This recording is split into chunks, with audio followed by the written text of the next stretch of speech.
Excelentísimas e ilustrísimas autoridades, señoras y señores, como presidente de Nueva Economía Forum tengo el placer de darles de nuevo la bienvenida a la tribuna Andalucía del Fórum Europa, que organizamos con la colaboración de Aquagés Andalucía y Cajasol Banca Cívica.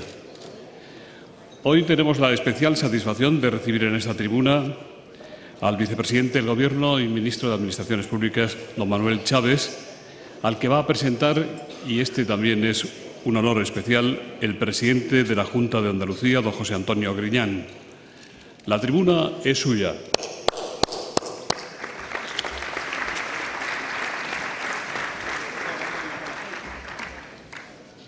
Muchas gracias. Buenos días a todos y a todas. Y para mí es un placer presentar esta mañana al vicepresidente segundo del Gobierno, al ministro de Política Territorial y Administración Pública, Manolo Chaves, un hombre al que se le conoce muy bien en esta tierra porque la historia de la autonomía andaluza no se podría escribir sin el nombre de Manuel Chaves. Ha sido presidente de los andaluces durante casi 2 décadas, en las que, además, Andalucía se ha transformado extraordinariamente, de forma cualitativa y de forma que yo creo que ha sido la etapa en la que Andalucía ha dado el salto histórico. Ha ganado 6 elecciones consecutivas, cosa que yo creo que no va a tener consecuente, las 2 últimas por mayoría absoluta, y, como he dicho, en estos momentos se ocupa de la política territorial del Gobierno de Rodríguez Zapatero, que es un papel fundamental en un momento como este y que además lo ocupe él, que es un defensor de la cohesión social y territorial de España y de Andalucía. El compromiso social, el compromiso político de Manolo forma parte de su propia biografía. Con apenas 20 años ingresa en la Unión General de Trabajadores y en el Partido Socialista y en estas 2 organizaciones participa en lo que sería la construcción de la democracia desde antes de llegar la democracia. Siendo ministro de Trabajo y Seguridad Social, hablo ya de 1986, impulsó proyectos de singular trascendencia para nuestro país. Yo recuerdo, porque lo hicimos juntos, estaba yo con él en el Ministerio, el debate apasionante que tuvimos en aquel entonces sobre la Carta Europea de Derechos Sociales Fundamentales. Fue un hito en una Europa que ahora añoraríamos, una Europa, ¿verdad, Manolo?, en donde estaba la Thatcher, pero al mismo tiempo de la Thatcher había una democracia cristiana que creía en Europa y una socialdemocracia que también en Europa creía y que, por lo tanto, se podía avanzar en aquella Europa porque todos teníamos un concepto muy similar de lo que era la cohesión europea que tanto ahora se echa de menos. Quizás sea porque aquella seña que marcaba la democracia cristiana europea no ha sido seguida y la que marcaba la Thatcher, que era minoritaria entonces, es la que ha mantenido y ha seguido el Partido Popular Europeo desde entonces. Eso es lo que, en definitiva, ha dificultado este proceso de construcción europea que entonces, en aquel debate de la Carta Europea de Derechos Sociales Fundamentales, vivimos apasionadamente, pero que pudimos llevar adelante por esa pequeña complicidad que se estableció entre democristianos y socialdemócratas y que nos permitía ese proceso de construcción europea hoy tan añorado en las figuras, por ejemplo, de Mitterrand, de Kohl o de Felipe González. Manolo también en aquella época hizo también el Congreso las pensiones no contributivas, la reforma de la financiación de la Seguridad Social, la ley de aplicación del descanso por maternidad. Y luego ya, a partir de 1990, su biografía está totalmente vinculada con Andalucía. Manolo también es una persona muy dada al diálogo social. Precisamente ahora que también se impugna la realidad de los agentes sociales, que se escucha cuando alguien quiere decir que hay que ajustar el gasto, lo primero que se escucha a veces es que hay que recortar el número de liberados por las organizaciones sindicales o incluso reducir lo que se llaman ayudas a los sindicatos, que no son tales. Manolo era partidario y es partidario de la concertación social y creo que buena parte de ese salto cualitativo que hemos vivido en Andalucía a lo largo de estos años se debe precisamente a esa forma de anudar el lazo social que se consiguió a través de la concertación social.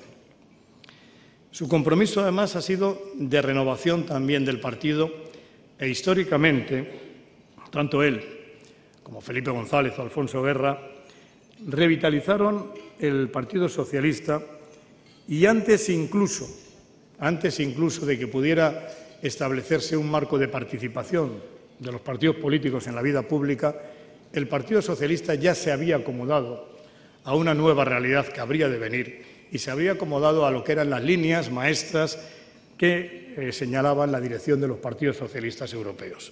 De hecho, hemos de recordar que cuando se produce el 28 Congreso ya estaban las bases sólidamente asentadas para que el modelo del Partido Socialista Obrero Español fuera la socialdemocracia, que entonces era la que dominaba y la que yo creo que va a seguir dominando Europa porque es la mejor salida de esta crisis económica.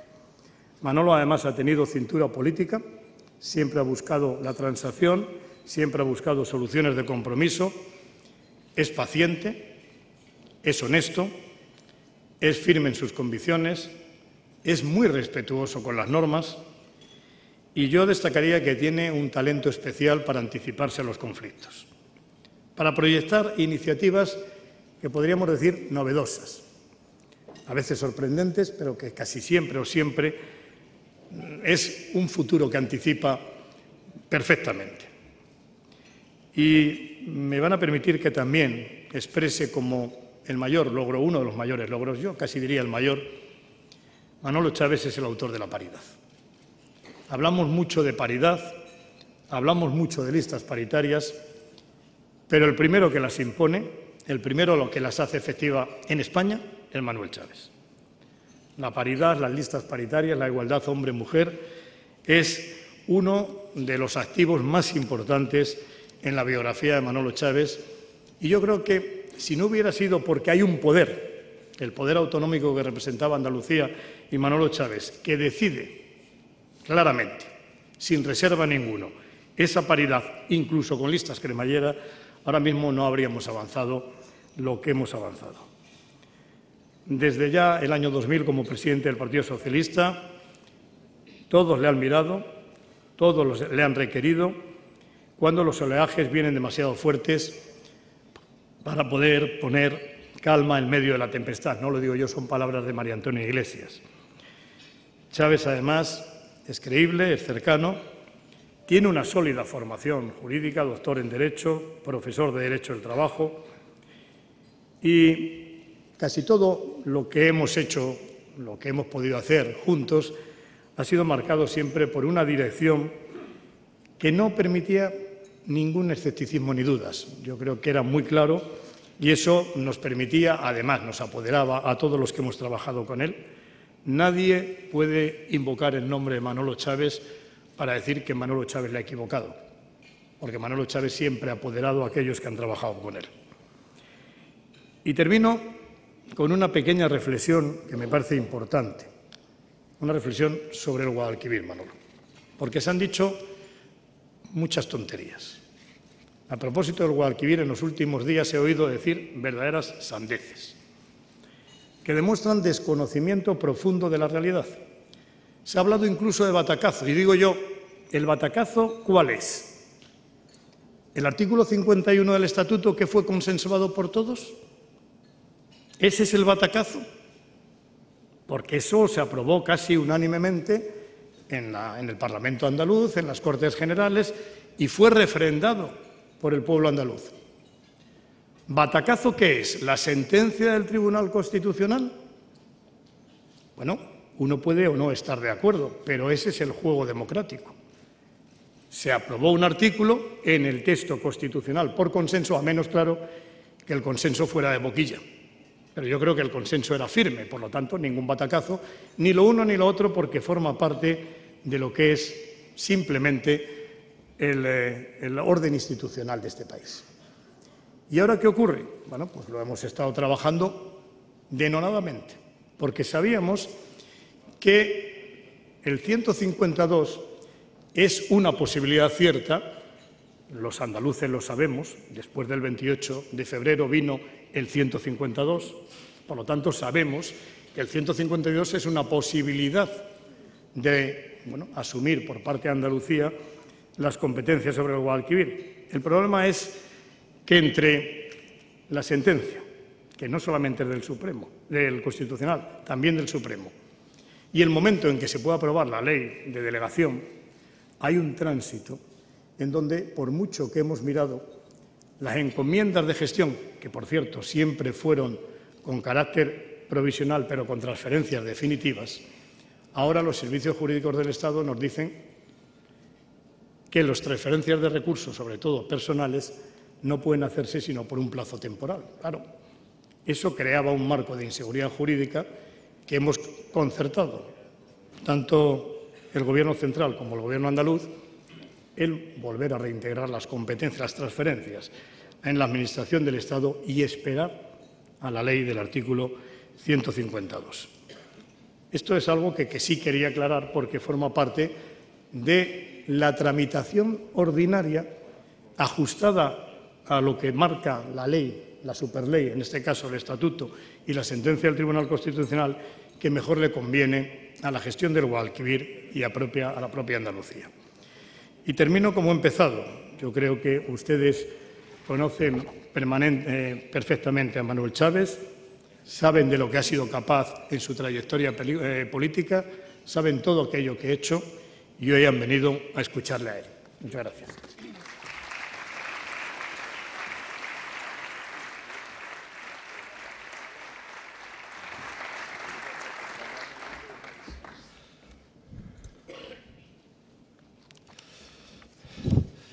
Buenos días a todos y a todas.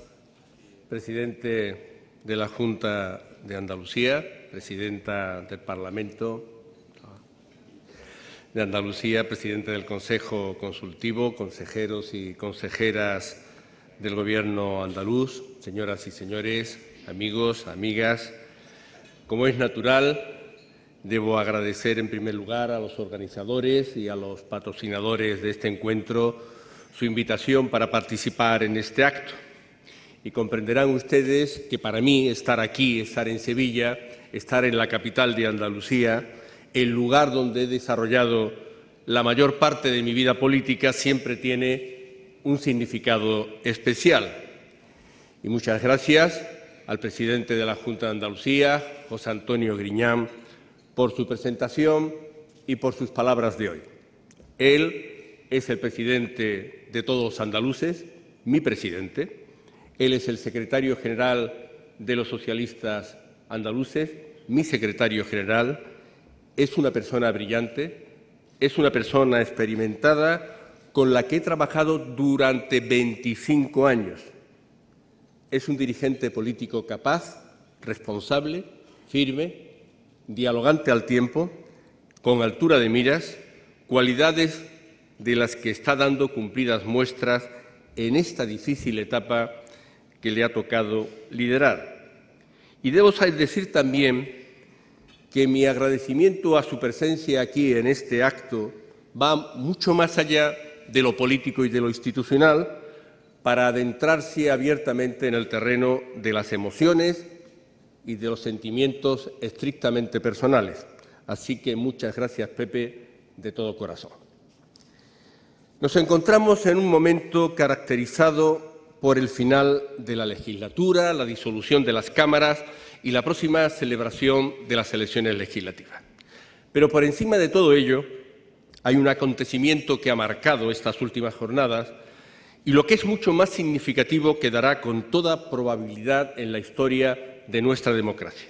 En efecto, los españoles recibimos hace muy pocos días una de las noticias más esperadas de la historia de nuestra democracia, el anuncio del cese definitivo de la violencia terrorista en nuestro país. Nadie sensatamente puede pensar que esta noticia se ha debido a que en la organización terrorista ETA se haya producido una mutación de los principios políticos y morales que han inspirado su trayectoria a lo largo de estas 4 últimas décadas. Sinceramente, después de 829 víctimas mortales y de miles, más bien decenas de miles de damnificados de forma directa, desde heridos hasta secuestrados o chantajeados, esa hipótesis de la conversión está totalmente descartada. Como suele ocurrir en los grandes momentos de la historia, las cosas son mucho más sencillas. ETA abandona lo que se decentemente llama la lucha armada, simple y llanamente porque ha sido derrotada. La fuerza de la democracia, el esfuerzo de muchos, durante mucho tiempo, ha conseguido llevar a ETA a este punto sin retorno y acabar con sus 43 años de crímenes y de violencia. Y ahora entramos en una nueva etapa que, lógicamente, corresponderá a gestionar al Parlamento que salga elegido el 20 de noviembre y al Gobierno al que éste dé su confianza. Estoy convencido de que gobierne quien gobierne, lo sabremos hacer bien y despejar así definitivamente el horizonte de nuestra convivencia. En este momento es imperativo también el recuerdo a las víctimas y su propia presencia, porque, como decía el otro día el presidente del Gobierno, José Luis Rodríguez Zapatero, España será a partir de ahora un país sin terrorismo, pero no podrá ser un país sin memoria. Por eso, el terrorismo se acabó, pero permanece en el dolor de las víctimas, permanece en el sufrimiento de sus familiares. Es a todas ellas a quienes nos sentimos más unidos que nunca, tan unidos como solo puede unir el dolor más profundo, ese que es indeleble, que es y será para siempre. Y mirando al futuro hay que aprender de nuestra propia trayectoria.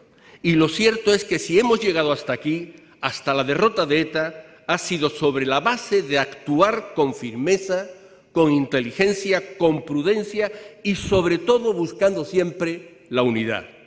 Esos han sido los principios que ha seguido el Gobierno de España, los que han permitido que el Estado de Derecho pudiera derrotar al terrorismo. Y esa es la regla que, a mi juicio, debe seguir el próximo Parlamento y el próximo Gobierno. Termina, pues, una legislatura que estará marcada por este acontecimiento, pero que inevitablemente ha sido también la de la crisis económica y el combate contra ella. No me detendré en su análisis, pero sí quisiera recordar de entrada 3 cuestiones que, aun siendo obvias, considero fundamentales. Primera, que la crisis es global y que, en consecuencia, requiere soluciones globales. Segunda, que la crisis afecta de manera especial a Europa, singularmente en lo que se refiere a la deuda soberana y que, por tanto, necesita de una actuación, de una acción enérgica y coordinada de la Unión. Y tercera, que la crisis tiene características propias y específicas de España y ello demanda que nuestro país tiene que hacer sus deberes, o mejor dicho, ha de continuar haciéndolos. Cuando hablamos de crisis global, queremos decir al menos 2 cosas. Una, que es una crisis que afecta al mundo, al menos al mundo que a nosotros nos concierne más.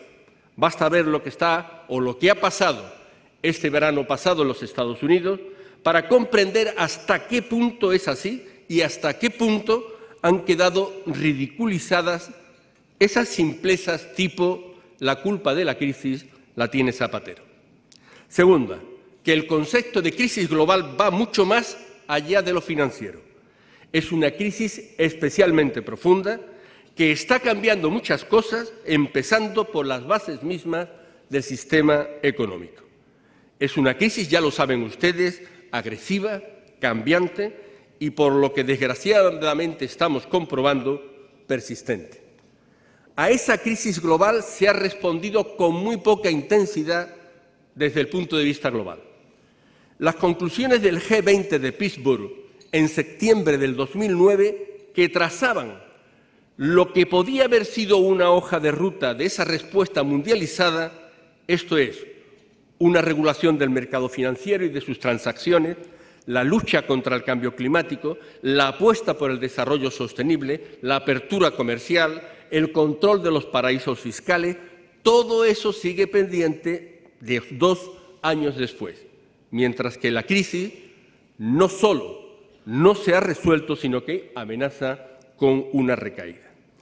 La segunda consideración que hemos de hacer tiene que ver con Europa, que no solo es nuestro marco político y económico natural, al que queremos pertenecer y que de hecho pertenecemos.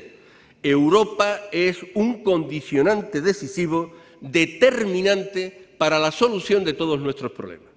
En esencia, eso significa asumir y explicar que no podremos salir de nuestra situación sin contar con Europa. Lo hemos visto hace muy pocas horas.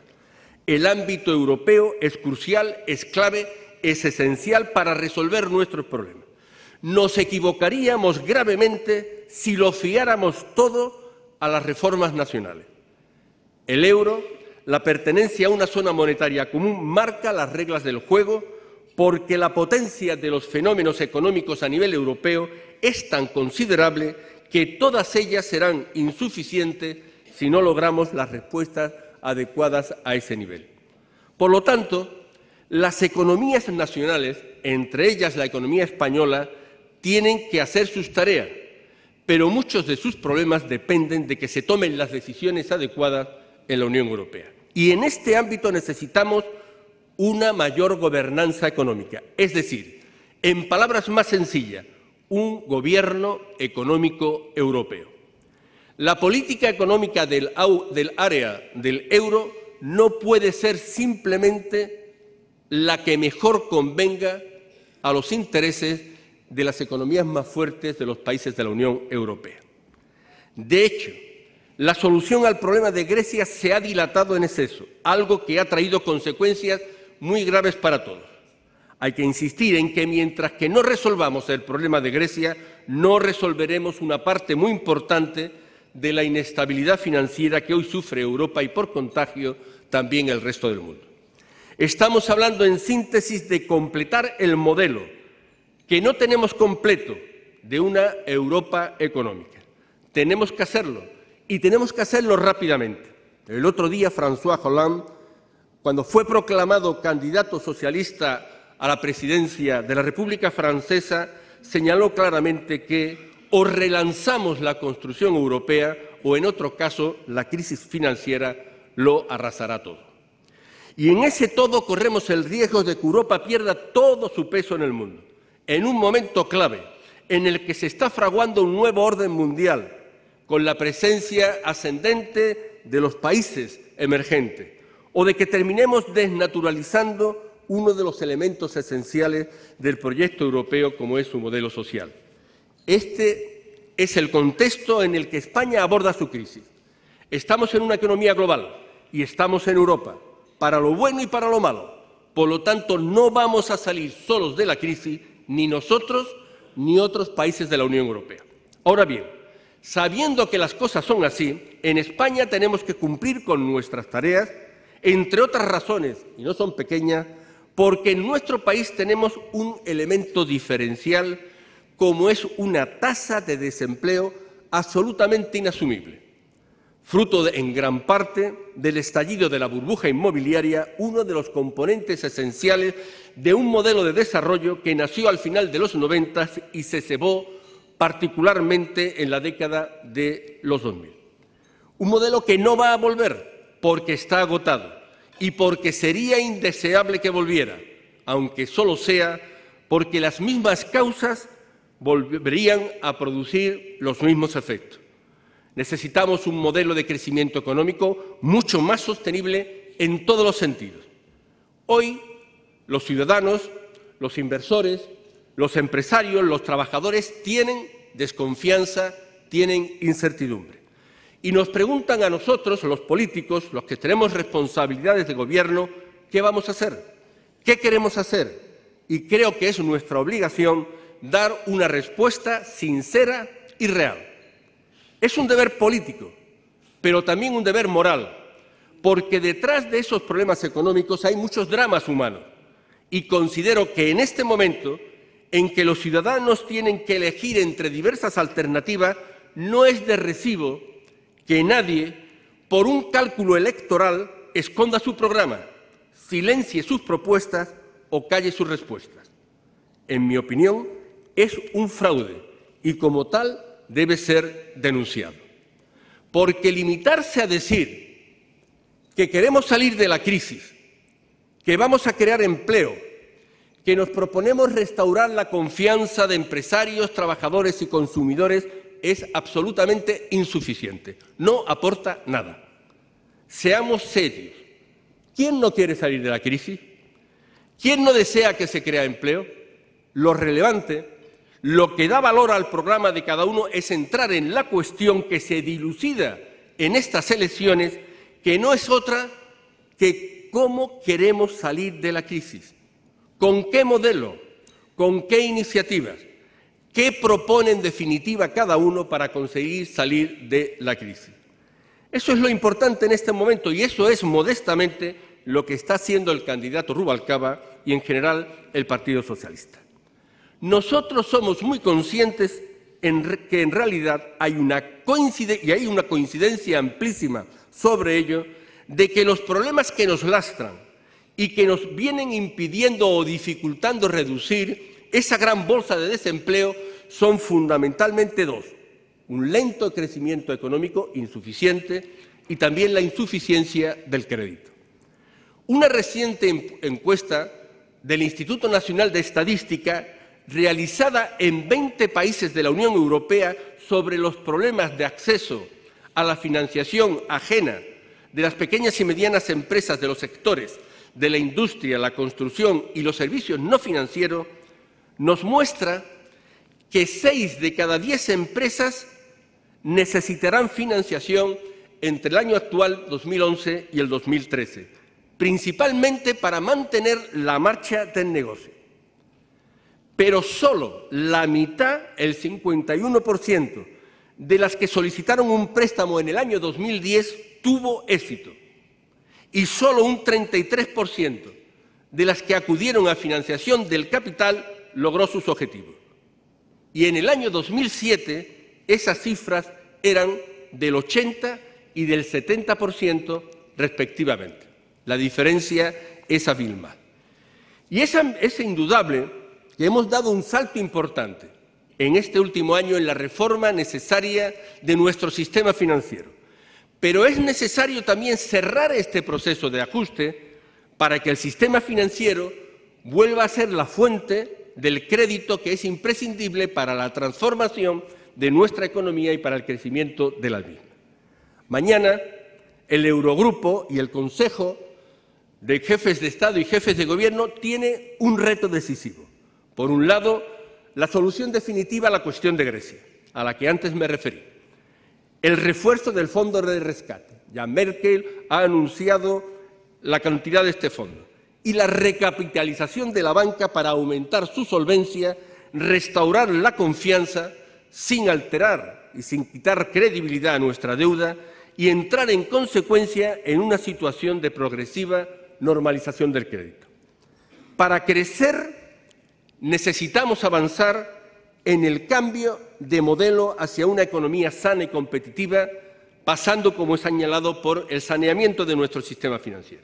Es decir, una economía que tiene necesariamente que resolver sus desequilibrios estructurales, que mejore su competitividad y su productividad. Y ese nuevo modelo, lo han señalado muchos dirigentes, entre ellos el presidente de la Junta de Andalucía, significa apostar por la investigación, el desarrollo y la innovación. Es necesario profundizar y acelerar en el camino emprendido en estas dos últimas legislaturas. Significa también tomar medidas dirigidas a apoyar a los emprendedores, facilitar la creación de empresas, desde la simplificación de trámites y la reducción de cargas administrativas, algo de lo que hemos hecho bastantes cosas, pero en lo que todavía queda y resta camino por recorrer, hasta la homologación de los trámites de las administraciones autonómicas y locales, pasando también por la tarea de facilitar que el ahorro privado vaya también justamente a potenciar las ideas y las iniciativas innovadoras y emprendedoras. Ese proceso es clave. la clave del empleo. Las empresas crean empleo y nuestra obligación es justamente facilitar que las empresas se creen, que crezcan, se internacionalicen, como lo están haciendo muchas y con bastante éxito, de lo que da fe el constante aumento de nuestras exportaciones en este último tiempo de crisis. Una economía competitiva también significa una economía diversificada, lo cual significa que hay que apostar por la modernización de los sectores más tradicionales, pero que van a seguir teniendo presencia importante el día de mañana. El turismo, una construcción razonablemente dimensionada, pero también hay que apostar en otros nuevos como las energías renovables, las ecoindustrias, las tecnologías de la información y de la comunicación, la industria agroalimentaria, la biotecnología, el sector aeroespacial, las industrias culturales de entretenimiento y las industrias sociales y de bienestar. El porvenir va por ahí. Y algo especialmente gratificante es que en todos estos sectores de futuro, lo ha señalado la Unión Europea, Andalucía está bien posicionada, sobre todo en algunos de ellos en los que tenemos un liderazgo reconocido. Andalucía sabe y debe saber aprovechar todas sus ventajas competitivas y también debe extraer todas las potencialidades de su renta de situación territorial y geográfica. Hay que reforzar el papel estratégico de los puertos andaluces como puerta de entrada a Europa de los mercados asiático y africanos, los que representan precisamente un mayor crecimiento del mundo. Y en esta dirección, el nuevo mapa de las redes transeuropeas de transporte presentada por la Unión Europea refuerza el papel de Andalucía más allá de los chauvinismos y de los localismos, que quedará incluida Andalucía en el corredor central y en el Mediterráneo de transporte ferroviario y viario de mercancías y viajeros. Además, la ciudad de Sevilla y los puertos de la capital andaluza y de Algeciras se convierten en nodos primarios de la política de transportes de la Unión Europea y se da un espaldarazo a un proyecto estratégico andaluz como el eje ferroviario transversal. También nuestra agricultura es un sector de futuro.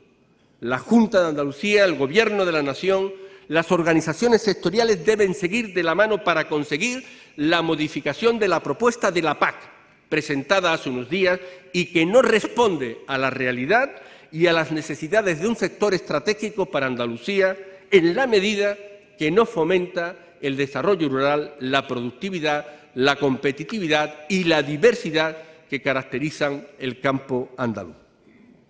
En definitiva, tenemos que aprovechar también nuestro capital, que lo tenemos y que lo hemos construido y mejorado en los últimos tiempos, el tecnológico, el físico y el humano. Y en este contexto, la creación de empleo es justamente el producto de esa economía sana y competitiva. Y es que, como decía antes, se creará empleo cuando la economía crezca. Eso es indudable, es el ABC de la economía, como muy bien saben ustedes. No hay soluciones milagrosas, no hay atajos. Y el que diga que tiene la piedra filosofal para resolver el problema del desempleo, el problema de los jóvenes, para resolver este problema de forma inmediata, está engañando a la ciudadanía. Hay que decirle a la gente que vienen tiempos difíciles. Y en relación con este tema, yo soy de los que pienso que no necesitamos muchas más reformas laborales de las que ya hemos hecho. Más aún, no creo que la principal razón de nuestra alta tasa de desempleo tenga como causa nuestra regulación laboral. Y basta comprobar un dato. En España tenemos la misma regulación laboral en todo el territorio español. Y, sin embargo, hay provincias que tienen un desempleo por debajo de la media europea, mientras otras, por el contrario, la triplican. Con la misma regulación, las mismas leyes que rigen el mercado laboral. Creo que la cuestión está en otras causas.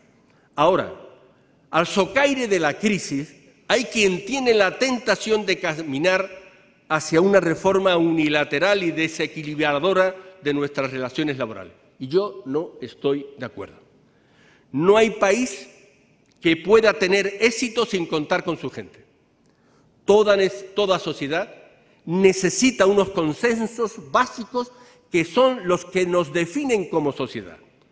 Nosotros no somos un país de consensos fáciles, no lo hemos sido, y los que tenemos nos ha costado mucho construirlos.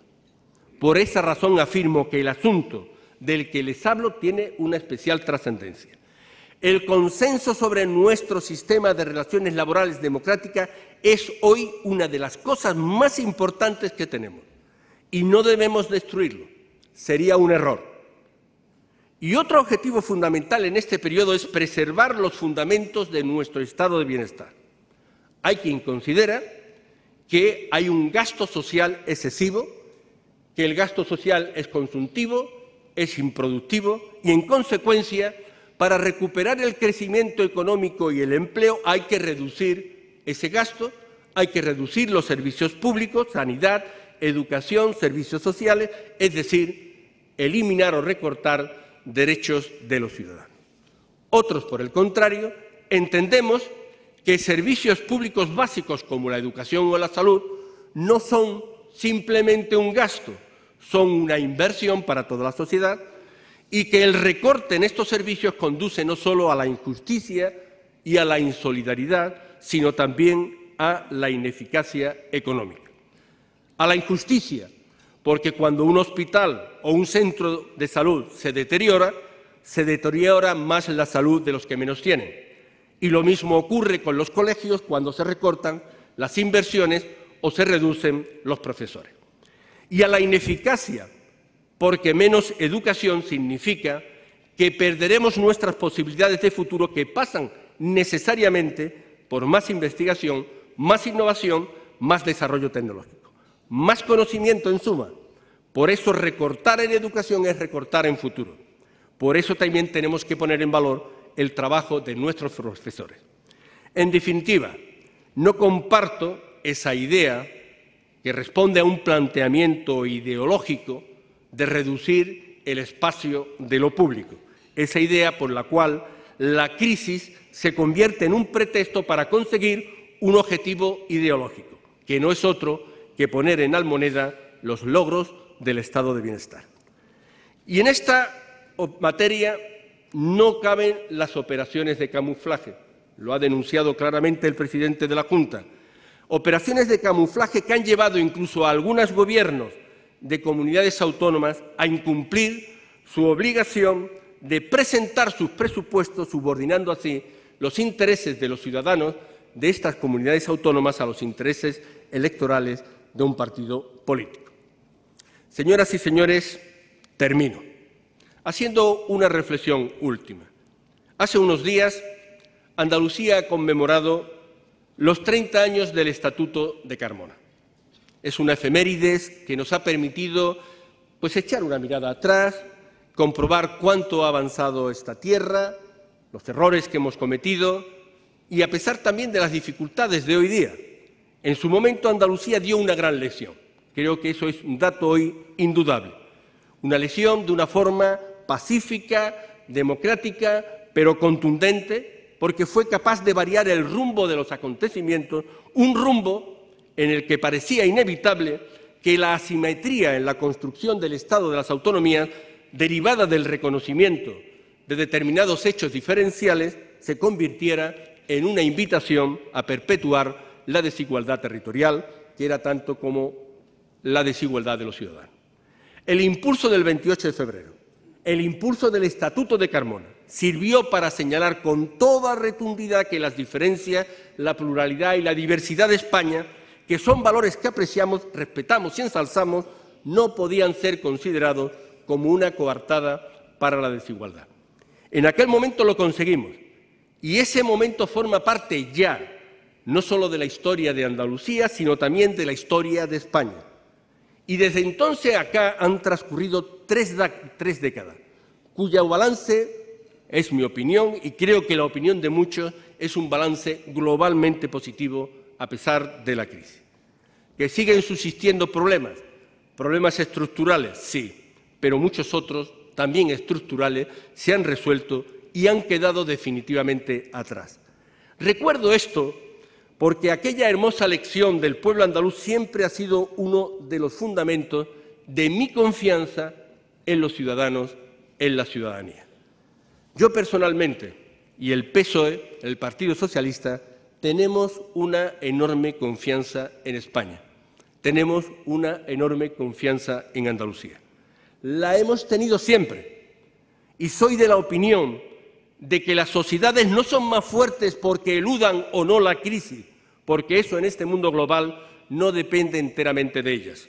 Lo son porque salen de las crisis y porque saben aprovecharlas para salir más fortalecidas de ellas.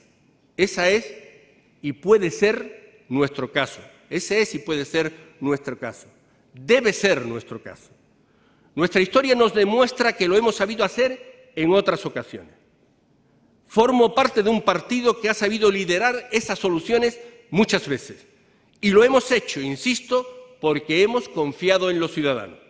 De hecho, en todas las grandes transformaciones que han experimentado España y Andalucía en estos más de 30 años, hay muchas huellas, huellas bien visibles y bien reconocibles de la acción política e institucional del Partido Socialista.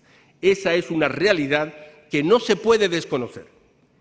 Y sobre esta confianza está elaborada la propuesta del Partido Socialista y, en particular, la propuesta que su candidato Alfredo Pérez Rubalcaba ofrece a la ciudadanía española y también a la ciudadanía andaluza. Es una propuesta clara, concreta, de perfiles nítidos y que en sí misma, y al contrario de otras que están veladas, voluntariamente ocultas o deliberadamente borrosas, contribuye a despejar incertidumbre. Y eso es lo que España necesita hoy, que se le diga que vamos a salir de la crisis, que se le diga que vamos a salir de la crisis, pero sobre todo que se le diga cómo queremos hacerlo. Y ahora, como siempre pasa en democracia, corresponde decidir a la ciudadanía. Muchas gracias por su atención.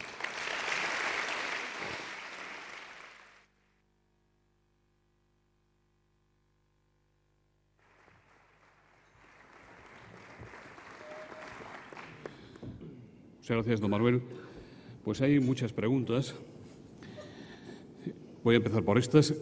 Luisa Martín dice, ayer el secretario general del Partido Popular de Andalucía, Antonio Sanz, le acusó a usted de darse a la fuga y pegar la estampida en el momento en el que a Andalucía le quitan las competencias sobre la gestión de la cuenca del Guadalquivir.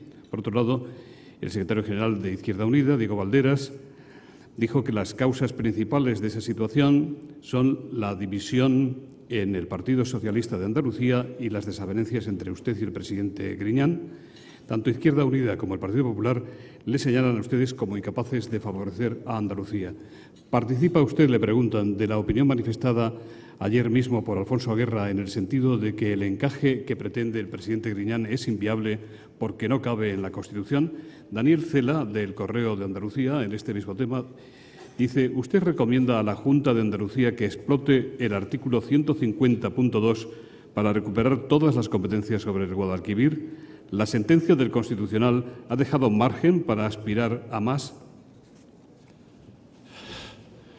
Bueno, decir que yo me doy a la fuga, bueno, pues tengo que decir que algunos políticos, pues de vez en cuando decimos alguna estupidez, pero bueno, entra dentro, diríamos, de la actividad política, ¿no? Mire usted, yo creo que el tema hay que ir al fondo del problema, y yo creo que el fondo del problema lo ha explicado muy bien en su presentación el presidente de la Junta de Andalucía. Es decir, hay que respetar y hay que tener en cuenta las reglas del Estado de Derecho. Y las reglas del Estado de Derecho es que una ley o un acuerdo del Consejo de Ministros pues puede ser impugnado ante el Tribunal Supremo o ante el Tribunal Constitucional, y es lo que ha pasado. Y el Tribunal Constitucional ha declarado en gran medida inconstitucional el artículo 51 del Estatuto de Autonomía. Esa es la clave de todo el asunto. Y lo que les puedo decir, está aquí el presidente de la Junta, está también la consejera de Presidencia, es que el esfuerzo que hemos hecho, las dos administraciones, la Junta de Andalucía y el Gobierno de España, para llegar a un acuerdo, para llegar a una solución que respetara la sentencia del Tribunal Constitucional y del Tribunal Supremo y que al mismo tiempo pudiera garantizar el protagonismo de la Junta de Andalucía en la gestión del Guadalquivir, los esfuerzos han sido hasta la extenuación, pero no ha sido posible. Y yo creo que la Junta de Andalucía y también el Gobierno de la Nación han hecho bien en la decisión que ha tomado, porque lo que no se puede llegar es a una situación en que se cree inseguridad jurídica, no solamente ante los funcionarios o para los funcionarios, sino ante cualquier decisión que pudieran tomar los órganos rectores de la cuenca del Guadalquivir. Y ante esa inseguridad jurídica, pues lo lógico es que se tomara la decisión que se ha tomado, la de revertir las competencias al Gobierno de la Nación. Y creo que es la decisión adecuada. A partir de ahí, yo creo que ha habido una decisión, creo que razonable, creo que inteligente por parte de la Junta de Andalucía, que es acudir a la vía del artículo 152, que es también una vía que está recogida en la propia Constitución. Yo creo que también es bueno que se tengan los dictámenes jurídicos convenientes y estoy convencido de que la Junta de Andalucía así lo va a hacer. Y a mí me parece una vía razonable y me parece también una vía que debería de alcanzar el consenso y el acuerdo de todos los partidos políticos, dado que es una vía, lógicamente, que se tiene que fraguar, que se tiene que ver y se tiene que tramitar en el Congreso de los Diputados, en las Cortes Generales, en las próximas Cortes Generales. En definitiva, ni hay diferencias, ni hay problemas entre las administraciones. Ha habido una coincidencia general en que esta era la mejor solución para Andalucía, para los andaluces y también para la gestión del Guadalquivir. Lo demás, pues bueno, es simplemente la utilización política por parte de algunos que nunca han estado de acuerdo con que la Junta de Andalucía gestionara el Guadalquivir. Es decir, es el cinismo de ponerle siempre una mano a Dios y otra al diablo, lo de siempre. En eso es, diríamos, bastante experto algún partido político. Luciano Robles le pregunta por qué cree que una mayoría de españoles desconfía de que ETA vaya en serio en su último anuncio. ¿No piensa usted que las fuerzas de seguridad podrían tener la sensación de que en estas circunstancias deben tener un ten con los etarras y que deben evitar actuar contra ellos y detenerlos? ¿No cree que durante la campaña debería moderarse una cierta euforia por los contactos entre fuerzas políticas? En este mismo tema, F. Gómez López dice, ¿qué opina de las últimas noticias en televisión de que Bildu quiere comenzar la negociación sobre presos, etcétera? ¿Adelanto de elecciones en el País Vasco, como propone el presidente del Partido Nacionalista Vasco? Usted, en cuanto a la última pregunta, como comprenderá, le corresponde a las instituciones, o mejor dicho, al presidente, al Lehendakari, tomar la decisión correspondiente y yo no me voy a pronunciar ni voy a interferir en la misma. Siempre es bueno que se adopten y que se agoten las legislaturas. Yo no hablaría de euforia. Lo que ocurre es que muchos españoles, y sobre todo en el País Vasco, pues tienen derecho a manifestar sus emociones. Yo creo que eso es lógico y yo creo que muchos españoles pues han sentido liberados de una carga enorme durante muchos años, sobre todo, como he dicho antes, en el País Vasco. Piensen ustedes que la banda terrorista ha desarrollado su actividad asesina durante 43 o 46 años. 43 años creo que han sido, 43 años. Es decir, que 46. Muchas generaciones, varias generaciones de españoles y de andaluces han tenido que levantarse cada mañana o algunas mañanas leyendo en la prensa, oyendo en la radio o viendo en la televisión que ha habido un atentado o un asesinato o que ha habido un chantaje o que ha habido un secuestro. Por lo tanto, hay mucha gente que ha manifestado sus emociones. ¿Que desconfían? Yo entiendo que haya gente que desconfía. Pues claro, porque ha habido, lógicamente, también otros comunicados de ETA que no han respondido después a lo que se decía en ese comunicado. Pero ahora hay una realidad objetiva que nadie puede dejar de desconocer, y es que ETA, ese comunicado, que no responde, como he dicho, a un cambio en la convicción moral o ética de ETA, responde a una realidad objetiva, que es que ETA ha sido derrotada, ha sido derrotada militarmente y por eso ha tenido que dar este comunicado. Y eso es lo que, en definitiva, creen o piensan muchos españoles, al menos es lo que yo pienso, y es lo que creo que ha puesto fin a la vía del terrorismo. Que después quedan pasos que dar, que se habla de la disolución de ETA, que se habla también del abandono, de la entrega de las armas, también. Es decir, que esos son pasos que habrá que dar. Y seguramente la gestión de todo el proceso después del cese definitivo de las armas, del cese definitivo de la violencia, pues ese proceso es un proceso que tendrá que estar en manos y tendrá que ser gestionado por el próximo Gobierno. Mire usted, no ha habido un grupo terrorista en el mundo que en 24 horas haya dicho que cesa definitivamente la violencia, que se disuelva y que entregue las armas. En la historia no hay ningún grupo de eso, ninguno.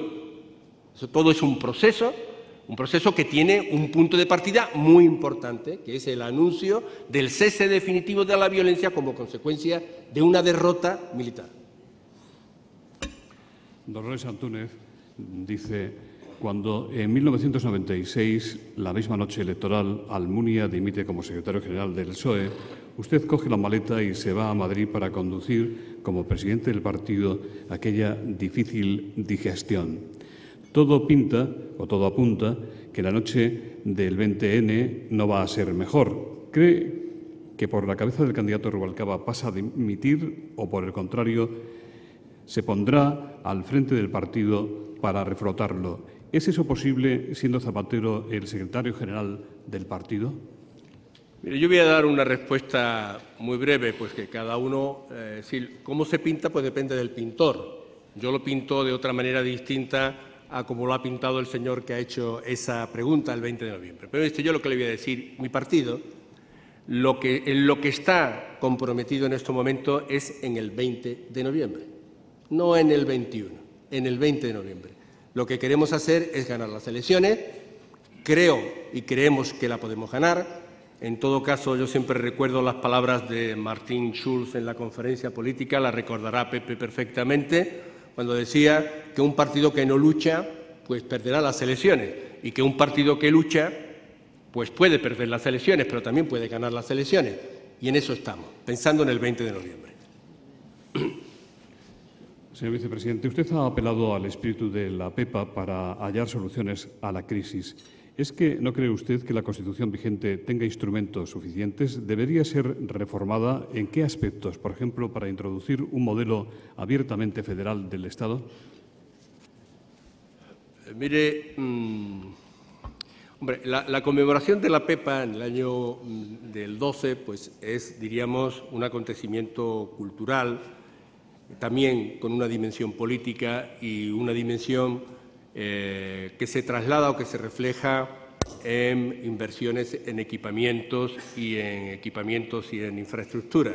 Pues yo pienso fundamentalmente en dos. Me estoy acordando en estos momentos, pero seguramente hay más. Me estoy acordando del puente, y me estoy acordando del tren de alta velocidad que va a estar en funcionamiento entre Cádiz y Sevilla a partir del próximo año, del año 2012. Pero en todo caso yo creo que la pregunta iba sobre la modificación de la Constitución. Se acaba de modificar ahora la Constitución para garantizar estabilidad presupuestaria. Pero bueno, yo creo que si hay el consenso necesario, yo creo que se podría modificar la Constitución. Hay, diríamos, un elemento en el cual se han pronunciado casi todos los partidos, pero después a la hora de concretarlo no ha habido el consenso necesario, que es la reforma del Senado, para que efectivamente, como señala la propia Constitución, el Senado se pueda convertir en una auténtica Cámara de representación territorial y pueda, en definitiva, asumir unas competencias que en estos momentos no tiene. Yo soy de la opinión de que si el Senado pues no se reforma, pues caerá, languidecerá. Por lo tanto, hay que reformarlo para que efectivamente sea una Cámara de representación territorial. Después hay otros temas, los temas relacionados con la sucesión. Pero en todo caso yo diría, si hay que reformar la Constitución, hay que acotar claramente qué es lo que se quiere reformar para no abrir el melón, acotar lo que se quiere reformar y después buscar el necesario consenso.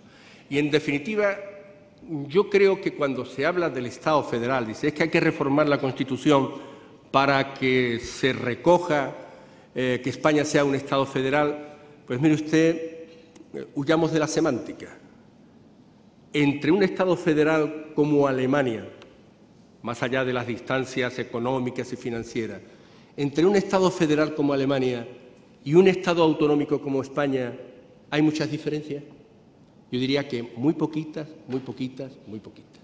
Es verdad que el Estado autonómico en España surge como consecuencia de una Constitución y el Estado federal alemán pues nace desde abajo como consecuencia del acuerdo de los Länder, de los distintos Estados alemanes. Pero a la hora de las competencias, de las funciones, existen, pero las diferencias entre el Estado federal y el Estado autonómico son bastante reducidas, bastante pequeñas. Manuel López dice, se ha comprobado que los puestos de trabajo se recuperan con más facilidad en el sector industrial. ¿Cree que en Andalucía se ha apostado fuertemente por este sector? ¿Puede ser que lo hayamos dejado en un segundo o tercer lugar en nuestras prioridades en las 2 últimas décadas? Bueno, yo he intentado hacer una reflexión, no sé si con éxito, señalando que es necesario que el crecimiento económico, no solamente en Andalucía, porque claro, si tenemos en cuenta también el peso del sector industrial en el conjunto español, pues tampoco es el que nos gustaría que tuviera. En Andalucía es verdad que el peso industrial es menor, está por debajo de la media española en el conjunto de la riqueza nacional, en el conjunto del Producto Interior Bruto.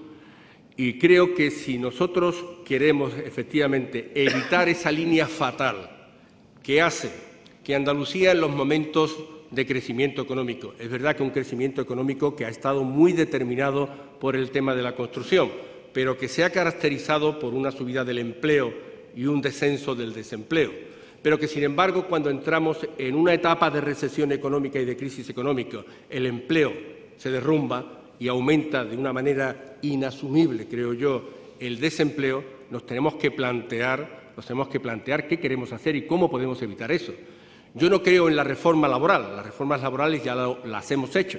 Vuelvo a decirlo porque la reforma laboral afecta a Vizcaya de la misma manera que afecta a Andalucía y, sin embargo, el paro allí es mucho menor que aquí. Yo creo que nos tenemos que fijar fundamentalmente en el modelo económico y en el modelo productivo que queremos. Y en ese modelo productivo, evidentemente, yo creo que Andalucía está bien situada por las bases que se han ido poniendo a lo largo de todos estos últimos años. Yo creo que entre ellas potenciar el sector industrial, modernizar los sectores tradicionales, apostar por la investigación y el desarrollo. Eso es lo que yo creo, en fin, todos los elementos que he puesto a lo largo de mi intervención y que no voy a repetir ahora.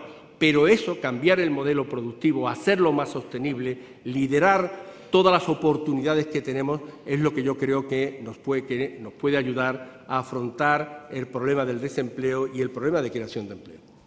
Ana Cortecero le pregunta si está de acuerdo usted con Rubalcaba, que ha quitado la razón a Sarkozy cuando el pasado domingo dijo que España había mejorado su situación económica gracias a la gestión de Zapatero y a la responsabilidad de Rajoy. Pues mire, yo creo que se ha olvidado, y me van a perdonar ustedes que lo cite aquí, es decir, si hemos podido sacar adelante, porque hay un hecho objetivo, simplemente hay que ir al diario de sesiones del Congreso. Si nosotros hemos sacado adelante las reformas en el Congreso de los Diputados, no es gracias al Partido Popular, eso es un hecho objetivo, es gracias a otros partidos políticos, entre ellos a Convergencia y Unión, al Partido Nacionalista Vasco, pero no gracias al Partido Popular. Las reformas, en materia de reformas, el Partido Popular, como hemos dicho en otras ocasiones, no ha arrimado el hombro. Y eso es un hecho objetivo, están ahí las votaciones del Congreso. Que ahora le está preocupando al señor Rajoy porque se cree ya presidente del Gobierno porque va con las encuestas en la mano y ahora se está preocupando por la situación, pues eso es otra cosa, Yo creo que el Partido Popular ha cometido un error ante el supuesto de que pueda gobernar, que está todavía por ver. Claro, toda su estrategia se ha reducido en decir: había una etapa de prosperidad, ahora hay una etapa de recesión, la culpa a los socialistas, obviando que ha habido una crisis global. Ese es el mensaje, que no digo si ha calado o no ha calado, pero ese es el mensaje que ha dado. Ahora, claro, cuando ellos ven una posibilidad, se plantean la hipótesis de gobernar, ahora todo eso, lógicamente, se puede volver en contra de ellos. Pero, en definitiva, como he dicho, eso es una hipótesis, la de que puedan gobernar. La alcaldesa de Rota, le dice Rogelio Ordóñez, ha solicitado mantener una reunión con usted para abordar la situación de la base naval y los incumplimientos, según la alcaldesa, María Eva Corrales, de los compromisos que usted adquirió con Rota cuando era presidente de Andalucía. Le pregunta si está dispuesto realmente a mantener esa reunión con la alcaldesa de Rota y si cree que la inclusión de la base en el escudo antimisiles va a ser realmente una oportunidad de progreso más que un inconveniente. Bueno, hombre, por decir la verdad, es decir, creo que cuando estuve en Rota, hace 3 días o 4 días, estuve en Rota en un acto público y fui yo el que ofrecía a la alcaldesa y a los portavoces del ayuntamiento que vinieran a verme a Madrid. Al día siguiente, a los 2 días, ella pidió la entrevista, que me parece muy bien y yo se la voy a conceder para hablar de los temas relacionados con Rota. No hay ningún tema, no hay ningún problema. Yo no sé cuáles son los compromisos que yo adquirí con respecto a la base cuando fui presidente de la Junta de Andalucía. Pero bueno, estoy dispuesto a hablar de la situación de Rota como de cualquier otro pueblo de Andalucía o con cualquier otro pueblo de España. Yo creo que la decisión de que Rota fuera una base que se comprometa en la defensa, en el escudo antimisil, pues yo creo que es una buena decisión. Yo creo que da un plus de seguridad. Además, no porque las compensaciones, cuando se habla de compensaciones, eso vaya a resolver los problemas de Rota o de la provincia de Cádiz o de Andalucía. No los va a resolver. Pero, en definitiva, que las instalaciones, los equipamientos, las infraestructuras que se vayan a hacer, el mantenimiento y la reparación de los barcos sean hechos por empresas locales y por los astilleros gaditanos, pues yo creo que es una decisión positiva. Por lo tanto, creo que es una decisión, por lo menos, que creo que habría que apoyar. F. Gómez López le pregunta su opinión por las últimas noticias sobre el debate en el Parlamento inglés sobre la salida del Reino Unido de la Unión Europea. Bueno, mire usted, yo creo que es verdad que ahora mismo hay un debate en el seno de la Unión Europea, entre aquellos países que forman parte de la zona euro, es decir, los 17 países que tienen una moneda común, y aquellos países que están fuera de la zona euro, como el Reino Unido, porque los países, creo que son 10 de la Unión Europea que están fuera de la zona euro, pues lo que quieren es participar en las decisiones de la zona euro porque consideran que esas decisiones les afectan a ellos, los relacionados con el fondo de rescate, recapitalización de los bancos, etcétera. Por tanto, yo creo que tampoco se puede estar jugando con la posible salida del Reino Unido de la Unión Europea y al mismo tiempo estar pidiendo participar en las decisiones fundamentales de la Unión Europea. Creo, desde mi punto de vista, que Inglaterra ha tenido siempre una cierta dosis de euroescepticismo en el seno de la Unión Europea, pero considero que la salida del Reino Unido, la posible, en la que no creo que salga adelante en la Asamblea Legislativa, en el Parlamento inglés, que salga adelante esa decisión. Creo que sería una decisión negativa para el Reino Unido y, sobre todo, sería letal en estos momentos para el conjunto de la Unión Europea. Finalizamos ya con esta pregunta que firma Ciudadano Andaluz. ¿Por qué la izquierda exquisita se empeña en llevar en volandas a la derecha hasta la Moncloa? Y José Enrique de Giralda TV De confirmarse los vaticinios de las encuestas, ¿en qué medida se sentiría usted responsable de la derrota electoral en las autonómicas? Perdón, ¿cuál es la parte última de la pregunta? Dice José Enrique, de confirmarse los vaticinios de las encuestas, ¿en qué medida se sentiría usted responsable de la derrota electoral en las autonómicas? Me imagino que se refiere a las próximas. Bueno, eso es una pregunta que solamente puede contestar el presidente de la Junta de Andalucía, ¿no? Yo la respeto y creo que, desde mi punto de vista, creo que es una buena decisión, la de retrasar, bueno, no es retrasar, sino situar la fecha de las elecciones justo en el momento en que acaba una legislatura. Por lo tanto, yo no solamente respeto como ciudadano andaluz esa decisión, sino que creo que es una decisión positiva.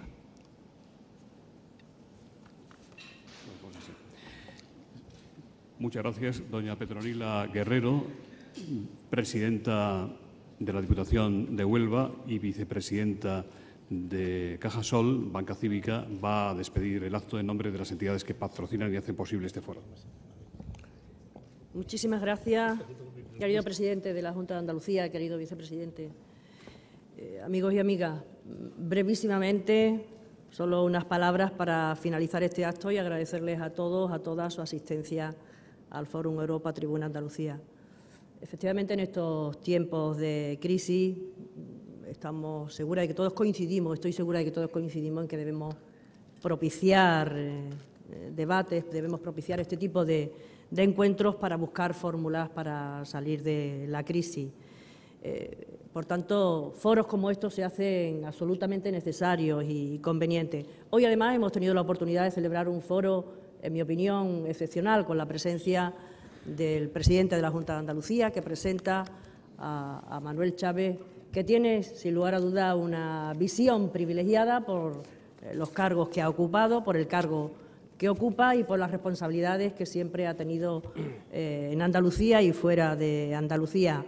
Ese conocimiento acumulado en todas sus responsabilidades le permite, sin duda, tener esa visión privilegiada tan necesaria en estos momentos.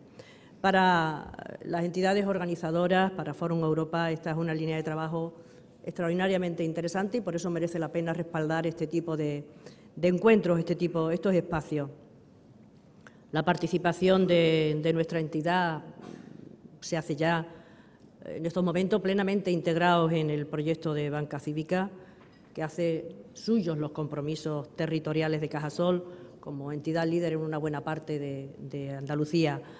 Por tanto, para los organizadores de este encuentro es una satisfacción haber tenido la oportunidad de contar con la opinión privilegiada que hoy nos ha ofrecido don Manuel Chávez. Sin más, buenos días a todos, a todas y nos vemos en el próximo encuentro. Muchísimas gracias.